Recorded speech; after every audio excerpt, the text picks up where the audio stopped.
from Brisbane, 7 News with Katrina Blowers. Good afternoon. Our top stories on 7. Donald Trump and Kamala Harris do battle in what could be their one and only election debate. All the highlights and lowlights. The bus driver responsible for the deaths of 10 wedding guests in the Hunter Valley last year sentenced to decades behind bars. Running battles between police and protesters on the streets of Melbourne, why tensions have boiled over. And King Charles and Queen Camilla are headed for Australia, when they will be here and where they will visit. Good afternoon. Kamala Harris has called Donald Trump a disgrace during their first and probably only presidential election debate.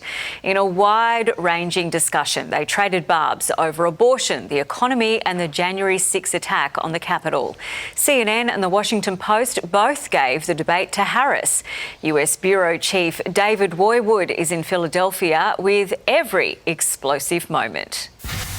Well, this debate had only just ended. A largely dominant performance from Vice President Kamala Harris this evening, when the most hotly anticipated political endorsement of this election season landed with a bang. Pop megastar Taylor Swift posting online, "I will be casting my vote for Kamala Harris and Tim Walz in the 2024 presidential election." It tops off a successful night for the Vice President. Donald Trump has no plan for you.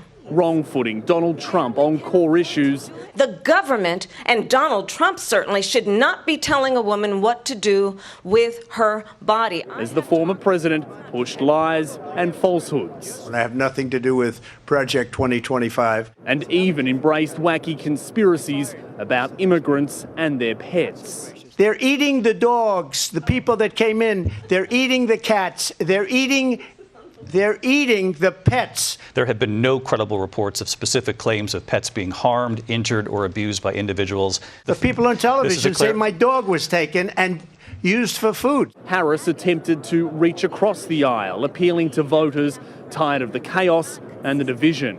And if that was a bridge too far for you, well, there is a place in our campaign for you. But when it was done, it was Donald Trump claiming victory. The reason you do a second debate is if you lose, and they lost. This was the only scheduled debate of this election. It certainly delivered, but for who? That's the question America is now asking, as both candidates nervously await the first post-debate polls. Back home in Australia, and Brett Button, the driver of the bus that crashed in the Hunter Valley, killing 10 wedding guests last year, has been sentenced to more than 30 years in prison. The 59-year-old had pleaded guilty to the 35 charges he was facing. The judge handed him a 32-year sentence with a non-parole period of 24 years. He'll be eligible for parole in 2048. Earlier, Button addressed the court, offering a tearful apology to his victims' families. Relatives of the dead and those who were injured expressed relief as they left.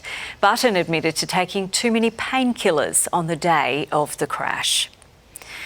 More than 30 people have been arrested as police and protesters do battle on the streets of Melbourne. Officers have been sprayed with acid, pelted with rocks and spat on. As Melina Saris reports, protesters had gathered outside at Arms Expo at the city's convention centre. Burning piles of rubbish in the centre of the city. Police on one side, anti-war protesters on the other. The crowd quickly swelled after dawn as the air wing tracked the group from above. Heavily armed officers barricaded the building, forming a ring of steel to protect the attendees. Some who were assaulted as demonstrators made repeated attempts to break through. Officers and the mounted branch were pelted with missiles including horse manure, rocks and bottles filled with acid and bleach. Vile and violent. 24 police officers needed medical treatment. In retaliation, the riot squad used various tactics including foam baton rounds, flashbang devices and copious amounts of capsicum spray to control the crowd. Key city roads and bridges were blocked. Traffic and public transport brought to a standstill. Ordinary people on their way to work caught up in the chaos. It's crazy. Reporters on the ground became a target. Palestine will be free from the river to the sea! So far, 33 protesters have been arrested for assaulting police, assault, arson and blocking roadways. The Land Forces is held every 2 years, an international land defence expo. It will run until Friday. Melina Saris, 7 News. A 36-year-old worker on the Centenary Bridge upgrade has undergone surgery after suffering serious facial and neck injuries on the job late yesterday. It's understood the man was impaled in the neck after tripping and falling on a sheet of steel mesh. The CFMEU, despite being under administration, has told 7 News it has been warning for months that the Centenary Bridge upgrade project was a disaster waiting to happen. Authorities have now launched an investigation. There's been a major development in the trial for a man accused of helping kill Gold Coast mother Kelly Wilkinson. Rachel Baxter was in court as her estranged husband took the stand. Good afternoon. Well, it's been a massive day in this murder trial with both Kelly's estranged partner, Brian Earl Johnston, and the man accused of helping him, Bradley Bell, giving evidence. Johnston walked into the Supreme Court this morning dressed in a suit to give his statement about the brutal attack in April 2021. He admitted to killing her and said he couldn't remember how he did it, that it was all a blur, but that the autopsy report stated she was stabbed and set on fire. He spoke about his mental health issues, but most importantly to the defence's case, he claimed to have never told Bell he intended to kill his ex-wife. 10 minutes after giving evidence, Bell was brought to the stand, making the stunning admission that he lied to police in a formal statement. He said he was scared and thought he would help detectives pin down the killer if he told police Johnston had told him he wanted to kill his wife. It's had the opposite effect, with the Crown now attempting to hold Bell culpable for murder because he knew Johnston's intentions and is seen buying fuel and dropping Johnston at Kelly's Arundel home on the morning of the murder. The trial continues tomorrow. Katrina. Well, vision has emerged of violent scenes outside a Bargara golf club near Bundaberg. A man can be seen wielding a driver and approaching people filming the ordeal before running and smashing the window of a parked car. It's believed the incident was sparked after a verbal altercation. Police are now investigating. The Greens have announced plans to establish a state-owned mining company. The party says the proposal is key to expanding critical minerals production.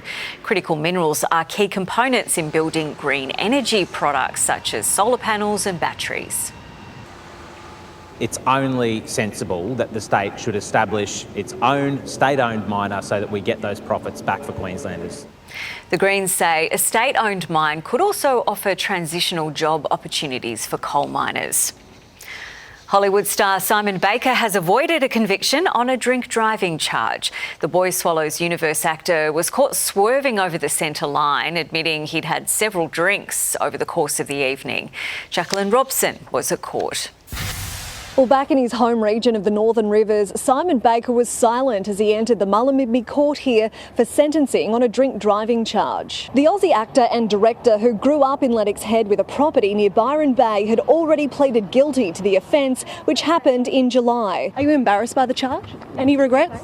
The court was told the 55-year-old had been spotted by police swerving across the centre line in Bangalow just after 2 o'clock in the morning. He was pulled over, but due to a global Microsoft system outage, police weren't able to do an official blood alcohol breath test. An old-fashioned sobriety test showed Baker was unsteady on his feet with bloodshot eyes and smelt of alcohol. The mentalist star, who was travelling alone, told officers he'd been at dinner and had 4 glasses of wine over 8 hours. Got off without a conviction. Do you think you got off lightly? Did you have 4 drinks or was it more? This year's Logie-nominated actor avoided a conviction or any loss of demerit points, instead handed a conditional release order on the basis of good behaviour for 9 months. Mr Baker, what was the party you were at? The court was told the Boy Swallows Universe star was extremely remorseful and cooperative, this being his only drink driving charge since he got his licence. The Pope is spending his last day in East Timor after celebrating Mass last night for an estimated 600,000 people in the capital, Dili. Now, that's almost half the country's population. The 87-year-old pontiff used his sermon to praise East Timor's gift of youth, telling the faithful theirs is a young country in which life is beating rapidly and bustling in every corner. Francis travels to Singapore tomorrow, the last stop on his 12-day Asian tour and the longest of his papacy. Now for a look at the weather, and Tony, a bit of sunshine around the Savo. Yes, Katrina, a nice change. Not quite as soggy as yesterday. We've even seen a few of those pockets of blue sky return. This shot from earlier in the day when it was still a bit cloudier, but still enough sunshine poking through to give us a couple of shadows here and there. A couple of showers dotted near the coast this morning, then mostly clearing inland through the afternoon hours. Landsborough picked up 20 millimetres of rain since 9 a.m, otherwise only light totals. Temperature-wise, our warmer spots reached 27 degrees. That includes Ipswich, Archerfield, Greenbank and also Beaudesert. Now, looking ahead, we have some more storms on the forecast for tomorrow, but they should come late in the day. Staying dry through most of the daytime hours, then we can expect a band of storms to sweep across the region somewhere around sunset, and early signs are that it could be a wet night in its wake as well.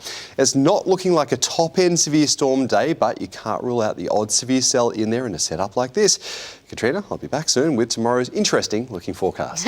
Interesting. I like the use of that word. Thanks, Tony. Well, still to come, forced to pull over. See the moment a venomous snake is pulled from a car by the side of the Bruce Highway. Our sporting heroes return. We catch up with a gold medalist. And bookings confirmed where King Charles and Queen Camilla will visit on their Australian tour.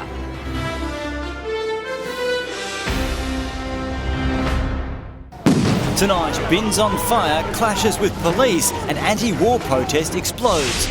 Donald Trump and Kamala Harris head-to-head, the fiery debate. Hollywood star Simon Baker's drink driving sentence, weight loss wonder, the newly approved drug, and we welcome home our Paralympic heroes. 7 News at 6. Are your cleaning tools the dirtiest things in your home? How often you need to change your brushes, cloths and sponges? Plus, a Guinness World Record attempt live on Sunrise. Be watching as Nat and Sherbo chase the history books. Start with Sunrise. All the time. Look away now if you are scared of snakes, because a driver on the Bruce Highway has been given a pretty big fright after a snake emerged from under the steering column. The woman pulled her ute over and called a local snake catcher. The venomous red belly black was eventually found wedged under the rear seat. There it is there. It is a red belly. Oh yeah, I can see its little face. Hello, mate. The snake was eventually pulled from its hiding place, and while venomous, there are no reported deaths from its bite. It was later released back into the bush. Thank goodness for that. King Charles and Queen Camilla will arrive in Australia next month for the first time since he was crowned. Chief reporter Chris Reason has details of their 5-day tour. Good afternoon. A barbecue, a harbour cruise and a day trip to Canberra, all lined up for King Charles's first trip here as monarch, with high hopes he might too head here to watch a race named in his honour. Travelling with Her Majesty Queen Camilla, it will be a scaled-back tour, just 5 days in Australia and only visiting Sydney and Canberra, not only the other states but New Zealand cut from the itinerary. The reason, of course, his health. The 75-year-old underwent surgery earlier this year after being diagnosed with cancer. That's just a result of his cancer treatment, and he's been left with no choice. He's got to follow his doctor's advice. But the other thing that gives me such pleasure is that their Majesties will be able to visit here because King Charles's health is improving, and that's a great news. I think will really enjoy the visit. He arrives in Sydney Friday, October 18, with plans to attend a multicultural barbecue in Western Sydney and conduct a Navy Fleet review on Sydney Harbour. On Monday, October 21st, they're in Canberra for a reception at Parliament House and to visit the CSIRO, the Botanic Gardens and the Australian War Memorial. I think that speaks volumes to the veterans and to their families of the importance the King and the Queen place on service and sacrifice. There's also some surprise moments planned, with a lot of speculation he'll visit here, the Randwick racetrack, to watch the running of the King Charles III Stakes. Charles has visited Australia 15 times, first as a 17-year-old student in Victoria and most recently in 2018 for the Commonwealth Games on the Gold Coast. Once his fast-paced tour of Australia is wrapped up, he'll head to Samoa for the Commonwealth Heads of Government meeting. Back to you. At least 19 people have been killed in an Israeli strike on a humanitarian safe zone in southern Gaza. Witnesses say at least 4 missiles struck an area crowded with tents housing displaced Palestinians. The blast left a 9-metre deep crater. More than 60 people were wounded. The Israeli military says the operation targeted a Hamas command and control centre. Just ahead, irreplaceable medals stolen from an Aussie Olympian, sparking a police investigation. And in sport, why a Cowboys playmaker's confident Saturday's eliminator against the Knights won't be their last game of the year.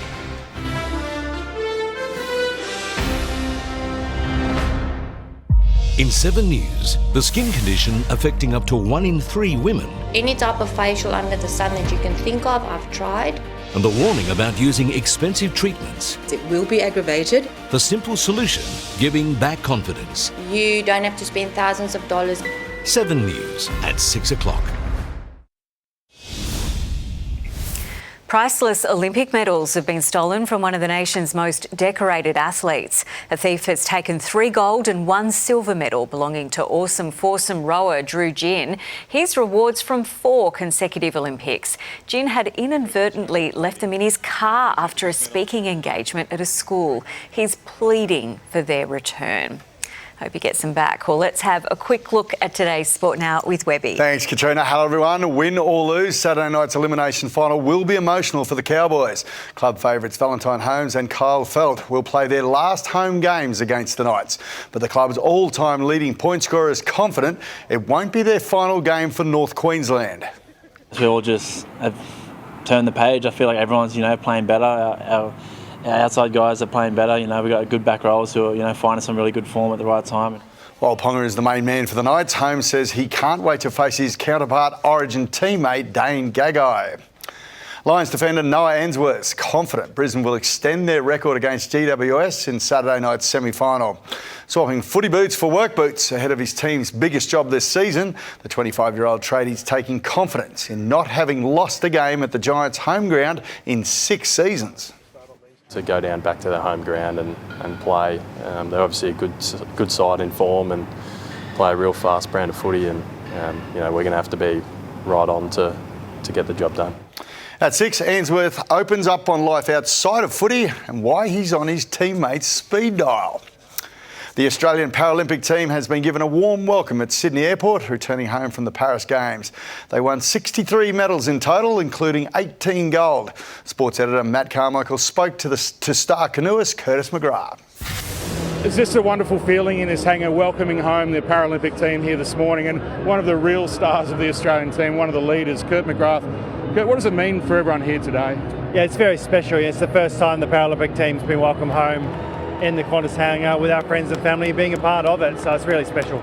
You get to share another moment with a gold medal around your neck. Just give us a look at that and tell us what it's like to have it. Yeah, it means a lot. We put a lot of work into our training and all the sacrifices that we make, and not to say that a medal is a significant sort of thing from what we put in, because every team member puts in just as much. They put in just as much sacrifice, so to come home with something on is a little cherry on top.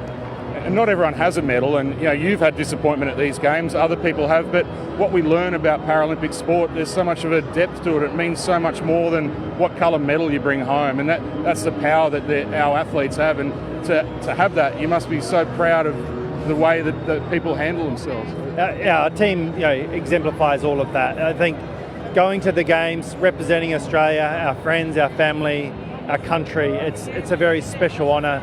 And to do it so well, and the team, regardless of what they come home with, they can hold their head very high. We all go home from here today, but there's a pretty clear message for everyone: is stick with us, right? That's it. Yeah, that's right. Yeah, there's a lot of love and support, and it's really great to feel. And there's still a ways to go to get that sort of ratio right with the Olympics, Paralympics, but we're working really hard, and I think there's a great step, and it's good momentum we've got. Thank you, Kurt. This is Kurt McGrath, a true Australian hero. Thanks very much, mate. Yeah, cheers, mate. Absolutely. Well, the pressure is building on Socceroos coach Graham Arnold. Australia's hopes of securing direct qualification for the 2026 World Cup took another hit last night in a scoreless draw with Indonesia in Jakarta. The Socceroos have just 1 point from their opening 2 games, failing to score in both. Extremely disappointed because how many chances do we create? How many chances do we get? And it's been a common theme for, over a year. The top 2 in the 6-team group automatically qualify for the 2026 World Cup. Katie, plenty more sport at 6. Awesome, thank you. Well, time to see what is coming up in 7 News at 6 and our Gold Coast Bulletin. Max and Amanda here. Good afternoon, guys. Max, there was plenty of drama, and not in a good way, in an Aussie Arms Expo. Yeah, Katrina, anti-war protesters have been clashing all day with police on the streets of Melbourne. We'll have the very latest developments. Also, legal trouble for the developer of Queen's Wharf, why a luxury retailer and major tenant has filed a claim. Aussie researchers have made a breakthrough offering fresh hope for people with motor neurone disease. The new test that could fast-track new drugs. And the Skinny Pen, previously only available to people with diabetes, is now available for people just needing to lose weight. So, are you eligible? Are you asking me or no, Amanda? not you or Amanda. You're in trouble either way. And Amanda, questions over Mayor Tom Tate's trip to Paris. Well, Katrina, there are some raised eyebrows about how much it costs ratepayers to put him up in the Olympic City tonight. The council's response. And hiring a builder can be very expensive and frustrating, as we know, but help could be as close as your phone. The new app giving you a step-by-step guide to being your own project manager. Katrina, it could save you a fortune. Oh, very interested in that. Thank you, Amanda, and thanks, Max.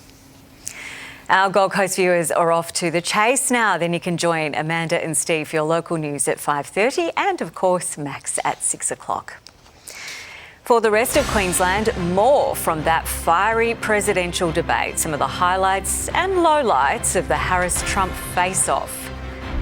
As costs rise, industry leaders gather to find a way to short-circuit the energy price pain. And later, after the weather, Prince William speaks about his wife's cancer battle.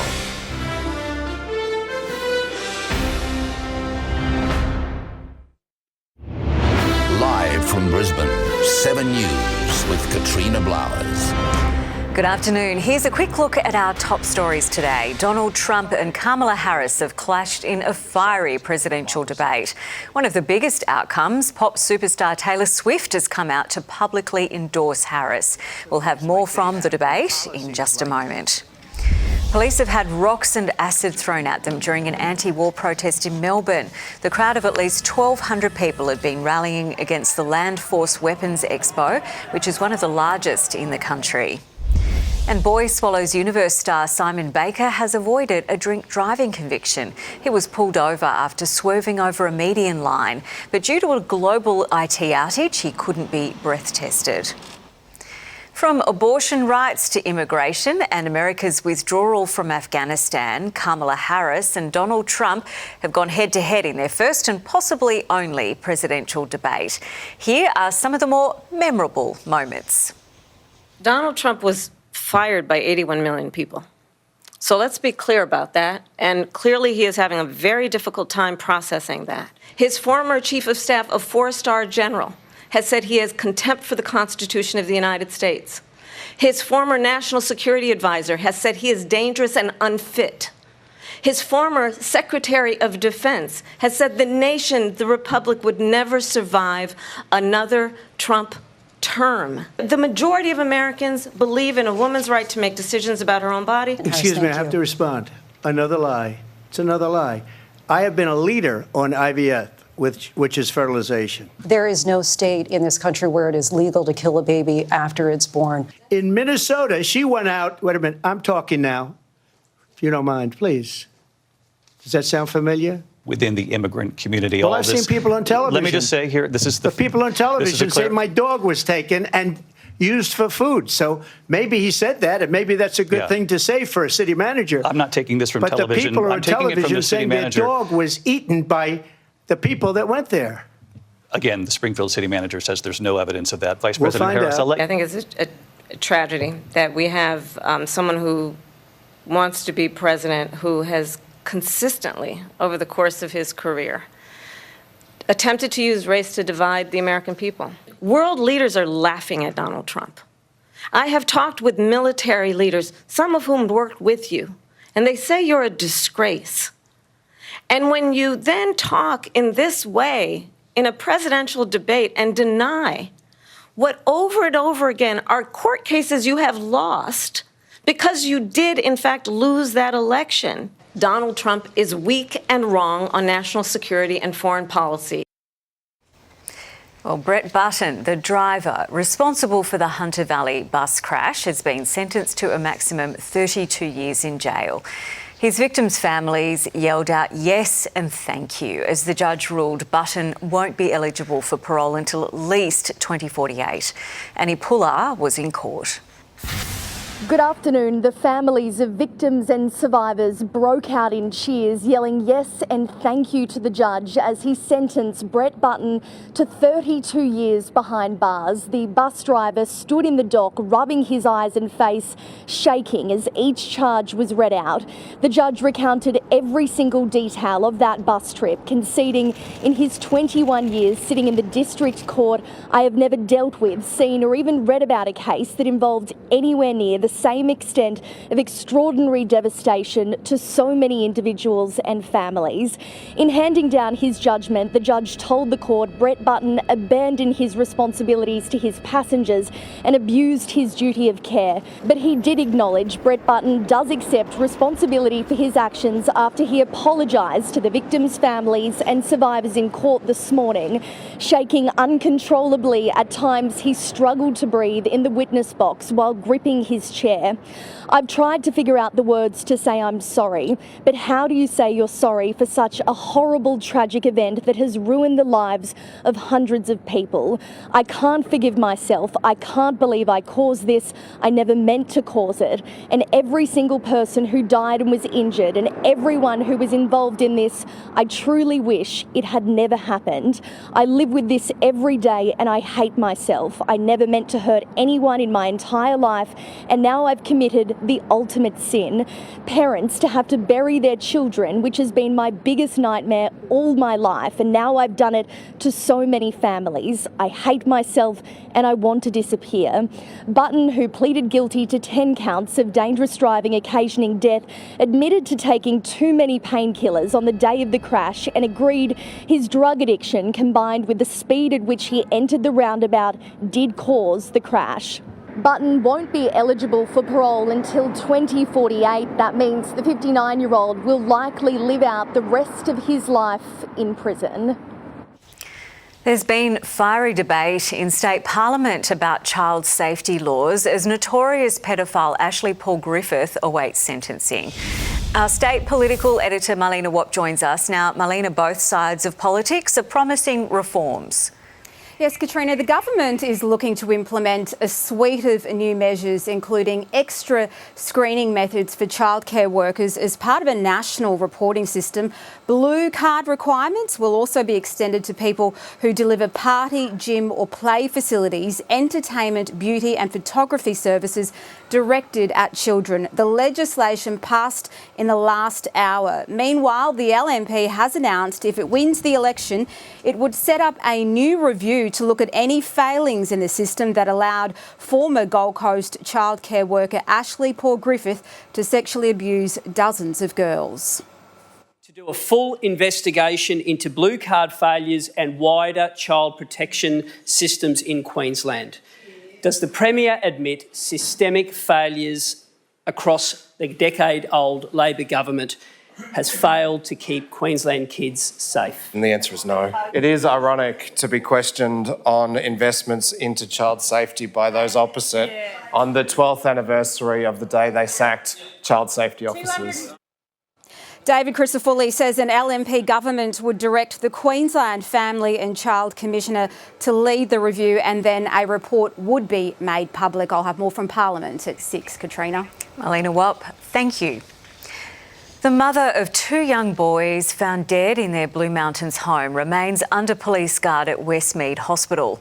The tight-knit community is in shock after the bodies of brothers Russell and Ben Smith were discovered yesterday.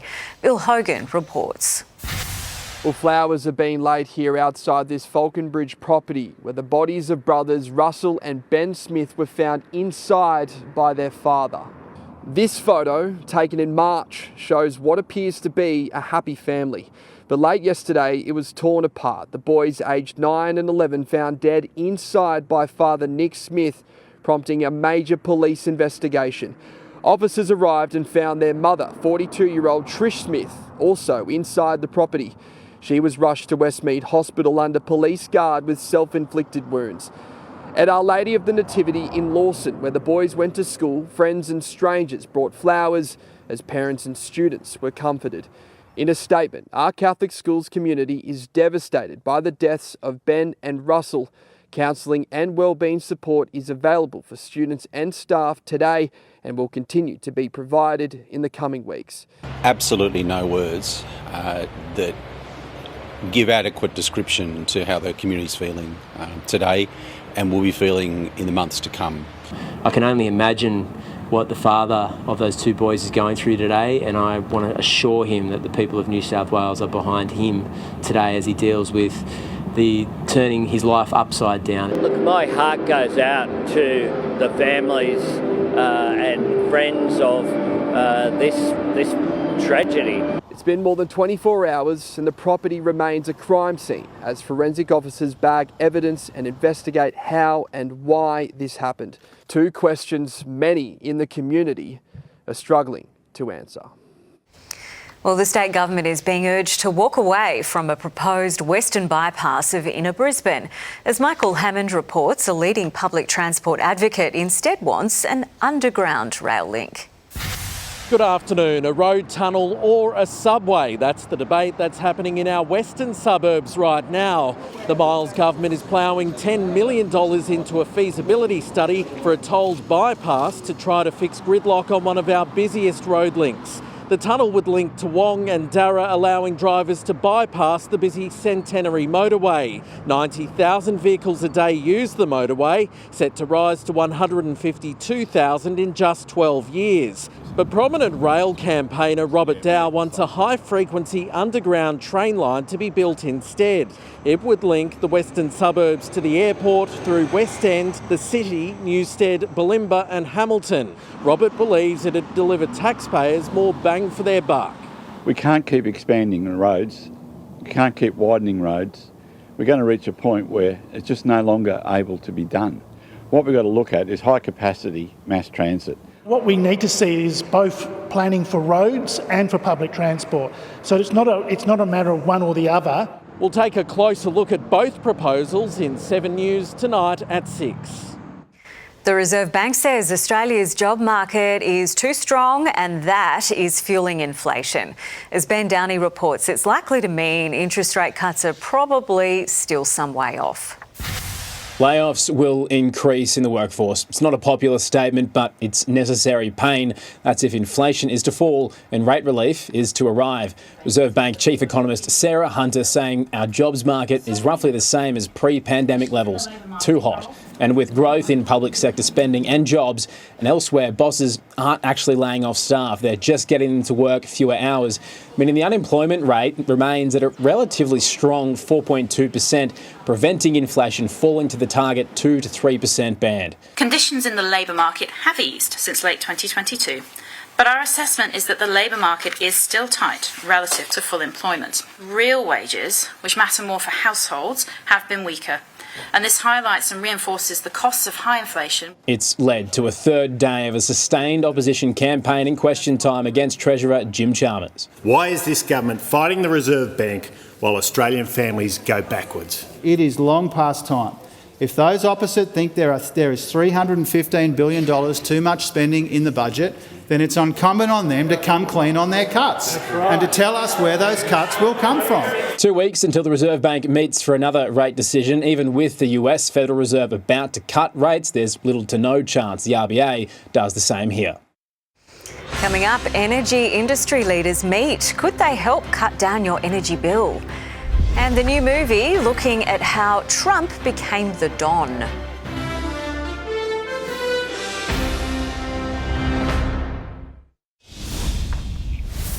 A new alliance of more than 50 organisations has announced a bold plan to help Australian households slash energy bills. Here's Consumer Affairs Editor Georgia Holland.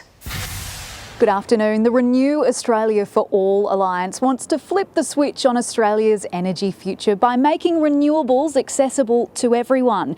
They want to repower homes and communities with rooftop solar, batteries and efficient appliances. We need governments to help Australians transition to make the investment to reap the long-term savings and book those savings for a generation. More than 3 million Australian households are already saving about $1,300 a year thanks to solar. But for those who can't afford it, this plan aims to level the playing field for people like Thelma, who's a pensioner and lives in public housing. There's been some quarterly bills that have come in that I've had to ring up and say, look, I just don't have the money this week. Can I defer it for the next fortnight, please? It's very hard at the moment. It's actually our most vulnerable who are paying the most. These are people who need particular help in the transition because they don't have, $2,000 to put a solar system on, but they would benefit the most. The Alliance wants $5 billion to get the ball rolling with a total investment of $50 billion over the next decade. As the cost of living continues to soar, they say the time for action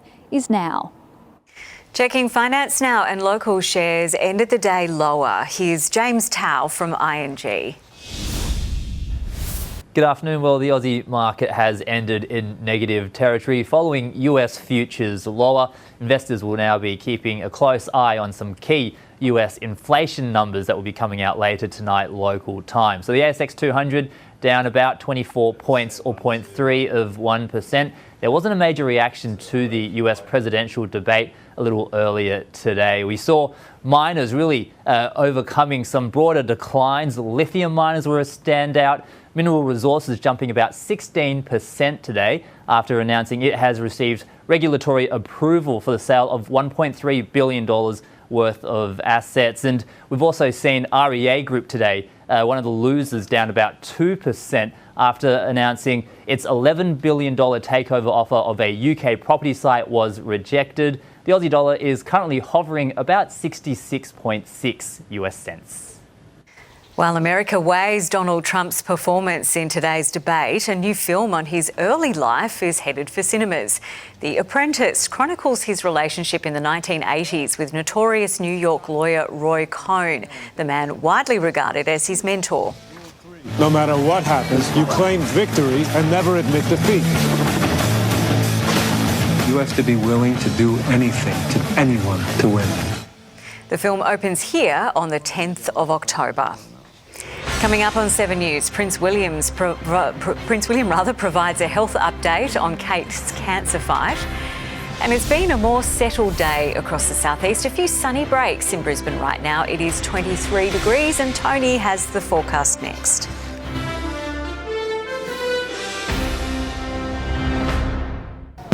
Tonight, bins on fire, clashes with police, and anti-war protest explodes. Donald Trump and Kamala Harris head-to-head, the fiery debate. Hollywood star Simon Baker's drink driving sentence, weight loss wonder, the newly approved drug, and we welcome home our Paralympic heroes. 7 News at 6. Good afternoon, Queensland. You're watching 7 News. Checking the weather now, and the wet weather has eased back in the southeast today, though there is some more on the way very soon. Checking the state of play across Queensland, still a few showers running from the southeast up towards the wide bay Burnett here this afternoon. Cloud building near an inland trough with some very isolated storm cells firing away out there this afternoon. Now, that could all change tomorrow as the trough strengthens and links up with a little bit more moisture, likely resulting in a cluster of showers and storms firing away over the southern inland through the afternoon, then pushing towards the coast into the evening. Across our great southern land tomorrow, pack a brolly if you're headed to Sydney. A few showers on the forecast. Perth, blue skies and 27. But further north, Broom's set to swelter, pushing up to 39 degrees. Back to northern Queensland, the cloud thins out a bit and the Cairns area dries out. A partly cloudy 29 degrees on the forecast. Townsville tracking for 28 under sunny skies.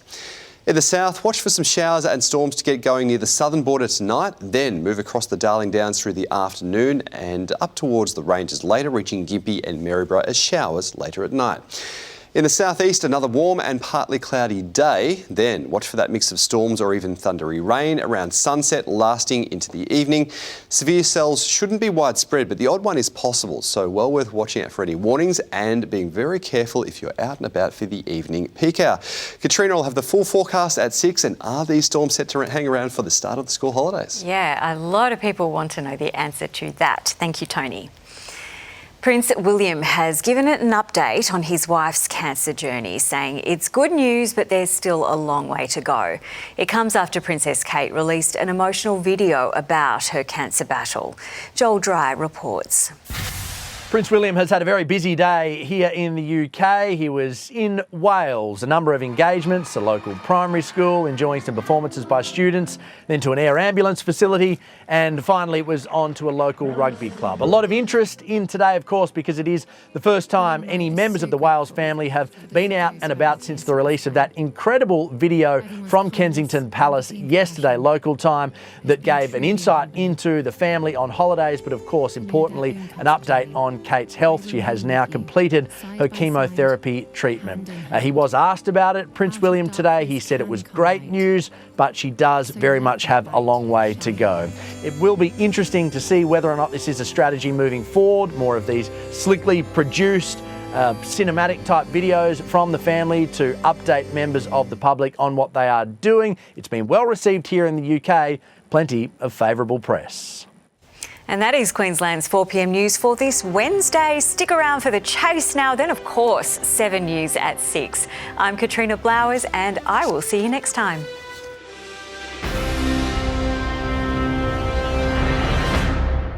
The 7 News app will give you the news you want. Download now.